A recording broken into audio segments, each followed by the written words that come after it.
Hello everyone, welcome back to my channel. Today we'll be going through the Hellbound cruise lineups. Hellbound is a metal festival on water that is departing from Sydney in October of this year, 2026, and also soon after in January 2027. Both cruises exclusively, apart from several New Zealand bands on number two, are predominantly Australian bands. The first cruise is actually put together with the help of Destroy All Lines, which is probably one of the bigger promoters in Australia. Think of Good Things, Not Fest, pretty much any big tour in the country, they've got their fingers within it, and they've also got all the big Australian acts, Parkway Drive, Make Them Suffer, the list goes on, Amity Affliction. If there is a big tour in Australia, usually they have a big part of it. And behind Hellbound Cruise 2 is Death Proof, who have been known to work with some massive acts as well, including Viart Is Murder, which is obviously on that cruise. So today I'll be going through my preferences. I've done my best to pin bands against each other within similar genres. All the headlining acts I've kept together. I feel like that's only fair. So I've pinned them against each other, and I've also selected a few of the lower name bands and put them against each other. Now, I don't know every band on both cruises. I do know quite a few more bands on Hellbound 1 as opposed to Hellbound 2. These are just my opinions on my preference of music. That's not to saying if I don't pick a band that you like that I hate them. That's not the case. It's more so the fact that I've probably never heard any of their music. If I am missing a big band on the lower runs and you've got some suggestions for music, I'd love to hear it. I'm always open to hearing new music. So yeah, let's get to it. Probably a bit of a caveat is that Parkway Drive are on both cruises, both headliners, well deserved. They cop quite a lot, and it seems like it's increasing quite a bit. They are out there. They're doing a lot of things. The Sydney Opera House, they done it. Parkways, which is unfortunate. I sort of thought Parkways was probably a bit ambitious. Their heart was in the right place. They were taking it all to regional areas of the country, except for Tasmania. But yeah, their heart was in the right place. It's a shame it never got up, but there was so many dates. It sort of seemed like it was inevitable that was going to happen. They are probably verging on being oversaturated in this country at the moment. I do believe after these two cruises that they'll probably have a bit of an absence in this country. They've got a new album coming out which will probably drop around Hellbound Cruise 1, I'm hoping. If not, it should be in between, but it seems like they are gearing up for sort of another global assault, which they deserved, and they will headline Download Festival, Wacken again, Hellfest. They will headline those festivals, and that's for sort of the trajectory that they're going at. So it's well deserved. I understand they're saturated at the moment, but in saying that, I haven't seen them since 2011, 2012. It's been a long time since I've seen Parkway Drive, and I am excited to see them. And another caveat, I will be attending Hellbound Cruise 1. My partner and I were extremely lucky to get tickets to that cruise. It was very chaotic getting tickets to that cruise. It sold out within 7 minutes. It was all sold out within pre-sale, and it actually went up for sale prior to pre-sale, which is crazy, but thankfully we're there. I know a lot of people missed out, which is unfortunate, but they get the opportunity on Hellbound 2 to attend. Obviously different bands, but I believe the experiences will be fairly similar. So, along with Parkway Drive, Future Static will also be on both cruises, so that's a good opportunity for them. Haven't heard too much of their music. I've heard it on the Hellbound playlist, just sort of gearing up for that. They sound good. Hellbound 1's very represented by female-led bands, which is great. It's fantastic. You have the likes of Relica, the Beautiful Monument as well. Relica are a fantastic band, super technical. I've seen them at the start of 2025 with Amity. Awesome band. Looking forward to seeing them live. They dropped some new music last year, which was also great. But yeah, so we'll get into this. So let's get into it. Bands offer rank number 1 are Polaris against the Amity Affliction. Now, they seem as similar as possible on both of these lineups. Probably a good comparison between both of them. Polaris, fantastic. Fatalism, massive album, obviously with a tragedy around their guitarist passing away as well. They are a fantastic band. Saw them in 2024. Only seen them once as well. They are working on new music at the moment, so hopefully an album drop or at least some new music this year would be fantastic. I believe that's in the pipelines. I've heard on several interviews, one with Jai Munji, they do definitely have music on the way, so that's great. Amity Affliction was probably the biggest glaring miss in Hellbound 1. It was in my predictions that they would be on board, so them being on Hellbound 2 was almost a lock for everyone I spoke to, and they are a huge get. 99% of the music is about the ocean, but they are fantastic. Massive Australian band, new lineup with Johnny Reeves in it. Aaron, as pictured, he will be missed. He's a vibe. He was the difference in that band compared to a lot of other metalcore bands. Like, his voice is so distinct, but I am keen to see where they go with it. Johnny's very talented. I'm seeing them in March down here in Hobart, which will be great, so I'll hold my verdict until then. But between these two bands, two huge Australian metalcore acts, very huge international presence, and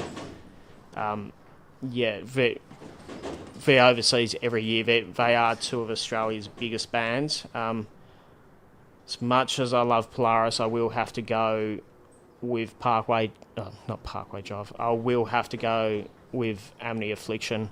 I thought it was a huge glaring miss for Hellbound 1, but obviously they probably had contingency plans that number 2 would go ahead, and Amity is a big draw card, so I'm going to put that up in my picks. I put Polaris back down.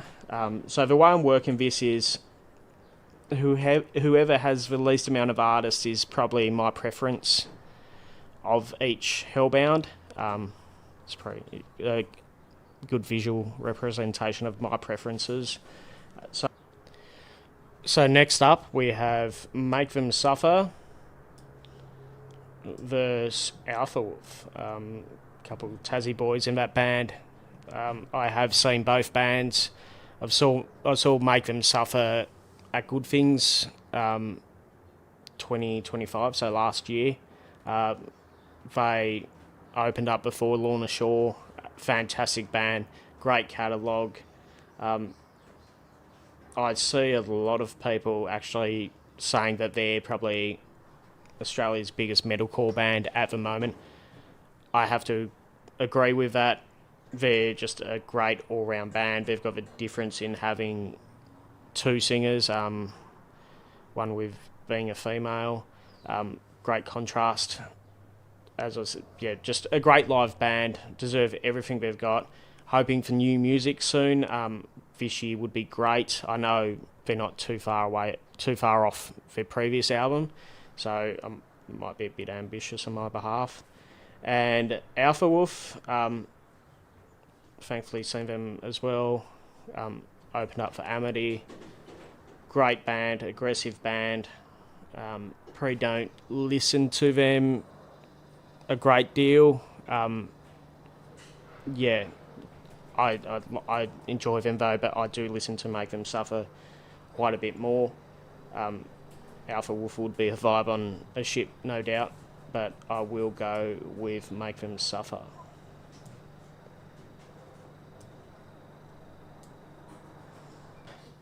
Next up, we have In Heart's Wake verse. We'll go with Ocean Grove. Again, I've been fortunate to see both bands. I've only saw In Heart's Wake once and Ocean Grove twice now. I've seen Ocean Grove opened up for Polaris when I saw them down here in Hobart. And also my son's band, I See Red, actually opened up for Ocean Grove only a few months ago, again down here in Hobart. That great experience, huge exposure for I See Red. They killed it. So yeah, big props to Ocean Grove for having them on that gig. Great band live. They also just came off a huge European tour with Thornhill and Bloom, two of Australia's biggest up and coming bands in Bloom and Thornhill, and they killed it. Heard a couple of podcasts where Ocean Grove and Thornhill actually swapped songs, which is really cool as well. It just shows you how diverse and how skilled of musicians they actually are. And In Heart's Wake, I hear so many times that they're right there with sort of the Parkway Drives and Amity's, all the big metalcore bands, but they're just that little tier below. Unfortunately, I saw them live. Was it last year or the year prior? And fantastic live, extremely heavy band live as well. I was sort of taken a bit back by that. Not a great deal of clean singing in the songs, which I'm fine with. That's great, but yeah, they really slapped live. Massive, heavy band. Now, from these two, as far as their catalogues, like back catalogues go, I probably listen to In Heart's Wake a bit more than Ocean Grove. Starting to warm into Ocean Grove, but I'm just not at that stage yet. I'd love to hear suggestions or recommendations of songs to get into Ocean Grove a bit more, but for now I'm going to pick In Heart's Wake.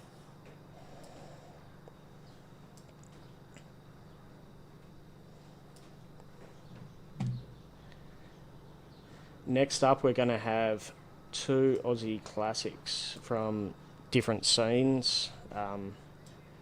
We've got the Butterfly Effect and I Killed the Prom Queen. Probably a little bit embarrassing. That was around my era of getting into this music, but I've actually never heard any song by I Killed the Prom Queen. I know who they are. I know what massive following they had and what they done for the scene back here in the mid-2000s and how important they are. It's really strange that I've never listened to any songs, so I am extremely keen to hear some of their best work. So if you could comment down below about what songs I should listen to, that would be great. As far as Butterfly Effect goes, I had Reach their song Reach, I'm basically replay for a good solid year of my youth. Some reason that song just really hit. Never seen them live, as I haven't with I Killed the Prom Queen, but for nostalgia, I'll go with Butterfly Effect. But in saying that, I feel like I would actually probably enjoy I Killed the Prom Queen quite a bit more. I just don't know their music, and I should really know their music. But yeah, if you could give me some suggestions, that would be great. So I'm going to have to put them back down here. Next up, we've got North Lane versus Viart. And as you can see with Viart, I've still got CJ as the lead singer. Controversy, but that's the era of Viart that I enjoy, and probably the era that I'm attached to as well. I saw Viart with their new singer shortly after their big departure. That was at Knotfest, and it just didn't hit like it did with CJ. CJ's one of the OGs of the scene. I mean, it doesn't almost go a week without seeing him with his shirt open on stage, gathering wind. He's a legend. I don't want to get too much into what happened, but I feel like there's probably more behind it than what actually came out. So I'll just leave that with that. North Lane, saw them last year. I'm not sure if it was a venue, but wasn't massively into their music. It was very electronic. I know that's sort of what way they're going. I know Make Them Suffer are like that. Difference is, I think Make Them Suffer use it in a good way. Couldn't get into them live. I've heard they're fantastic live, so everyone who I said I didn't enjoy it was actually really surprised.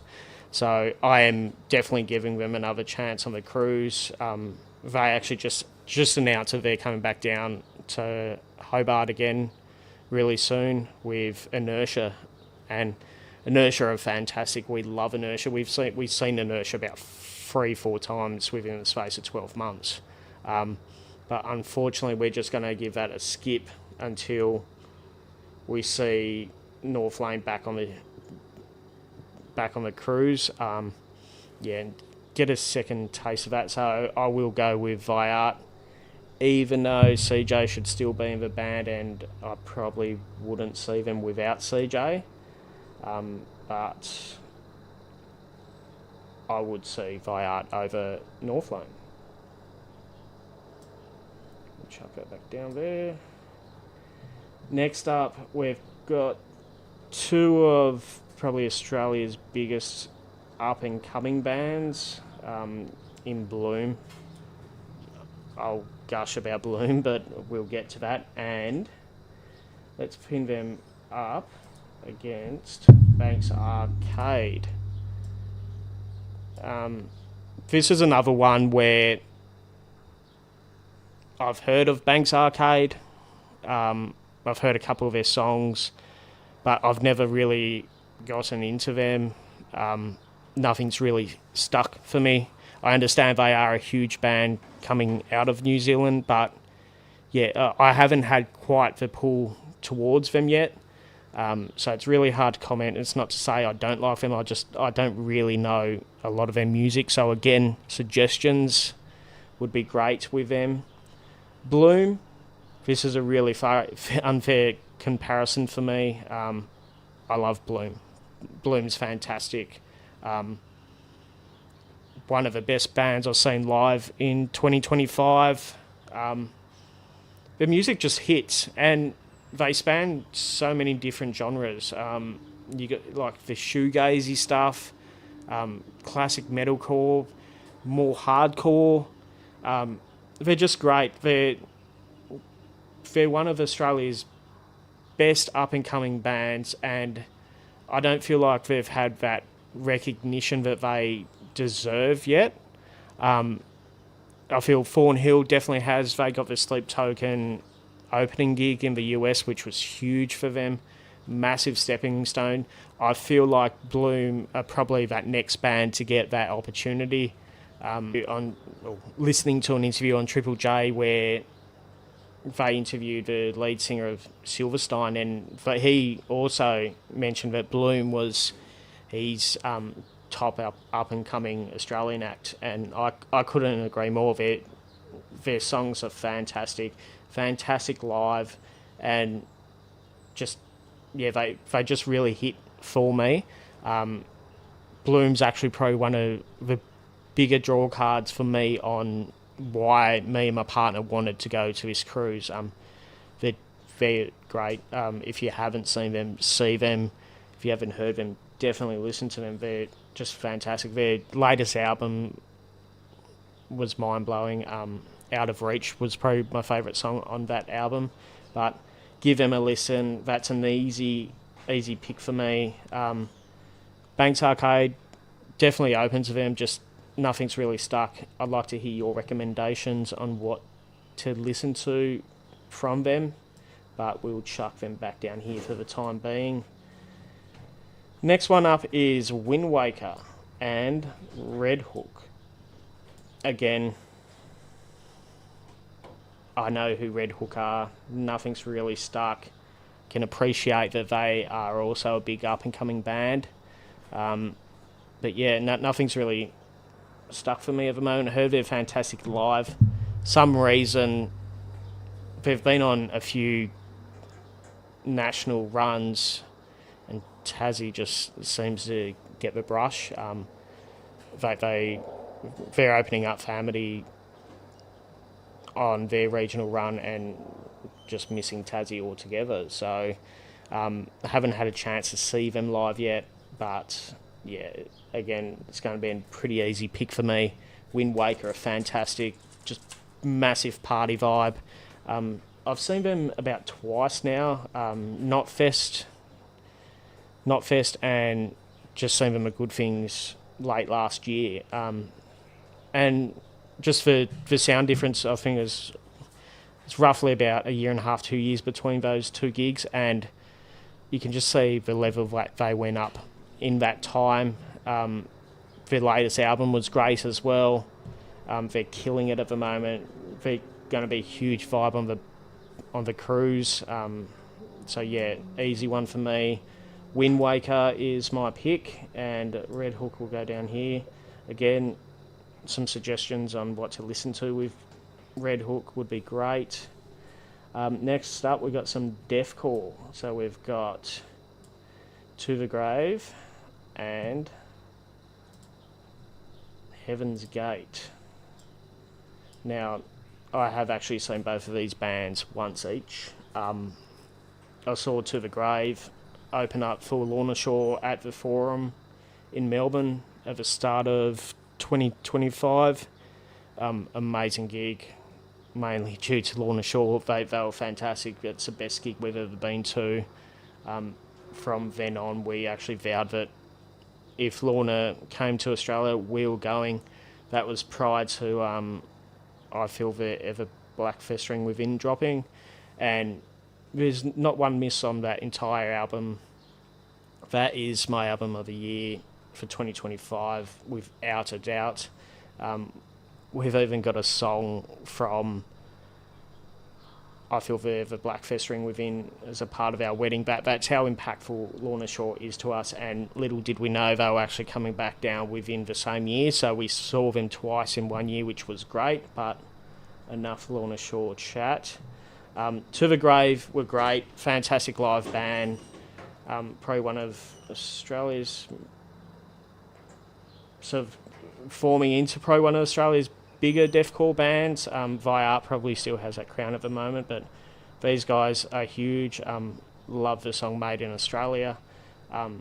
Don't fully agree with the whole meat thing. Love me some steak, but yeah, each to their own. They're allowed to have their opinion.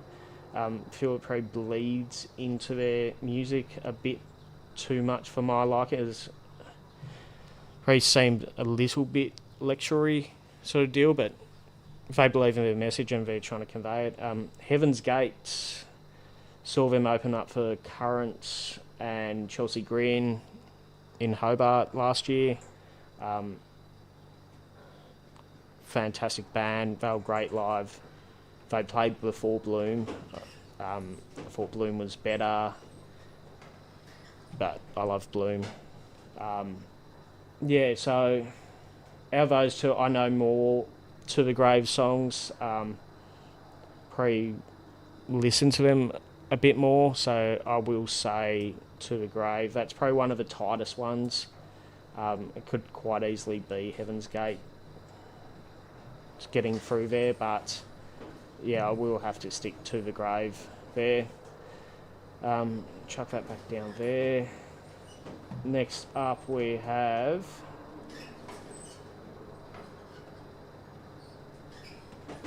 we only have one more. We have Gloom in the Corner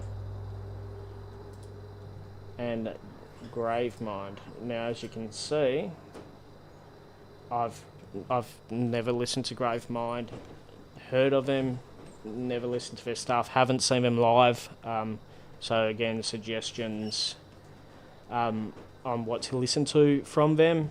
Gloom in the Corner, fantastic. Never seen them live though, but I've heard nothing but good things about their live performance.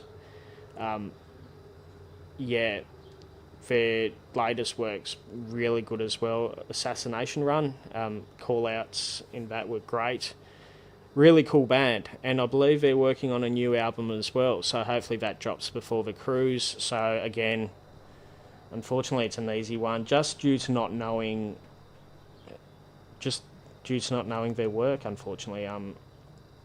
Seems like I would like Gravemind, but yeah, I haven't listened to them. I'd love to listen to them, so suggestions on that would be great. But yeah, Gloom in the Corner goes to my picks, which I'll go back down there. And now I've got two here. I guess honourable mentions. I couldn't find anyone from Hellbound 2 who first I actually knew and who would actually tee up against these two. Ocean Sleeper are fantastic. Their catalogue's so vast, and I don't feel like they actually get the recognition they deserve. They should be so much bigger than what it perceives that they are. I know they do a lot of the stuff themselves as well, which is great. It's like really early Parkway sort of vibes with that.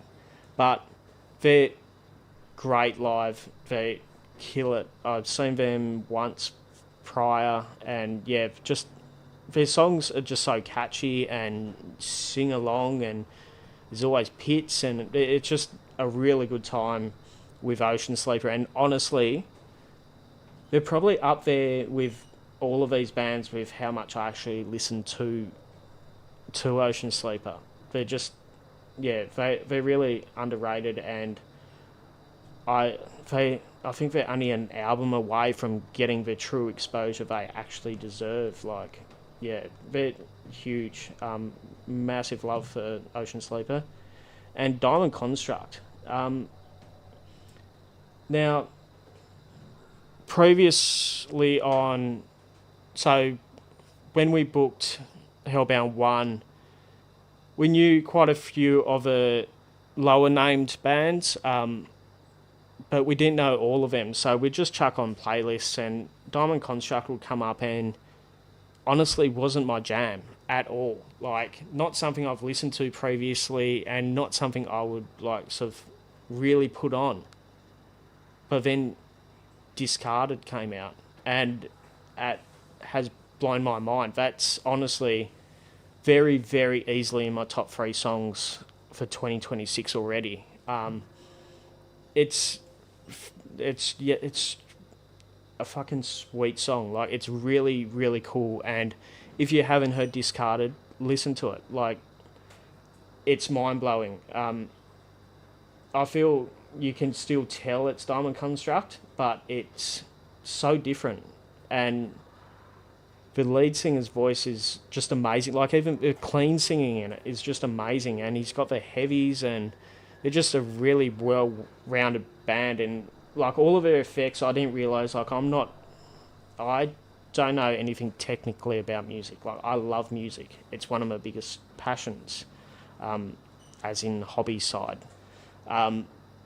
But yeah, they do all their own effects on guitar, which is awesome. It's not just like someone pressing a keyboard or pressing a button on a computer. Like, he's doing that with pedals. Like, that's awesome. And yeah, they're going to be a really big listen for me this year, because if they follow on from what they created with Discarded, I'm really into Diamond Construct.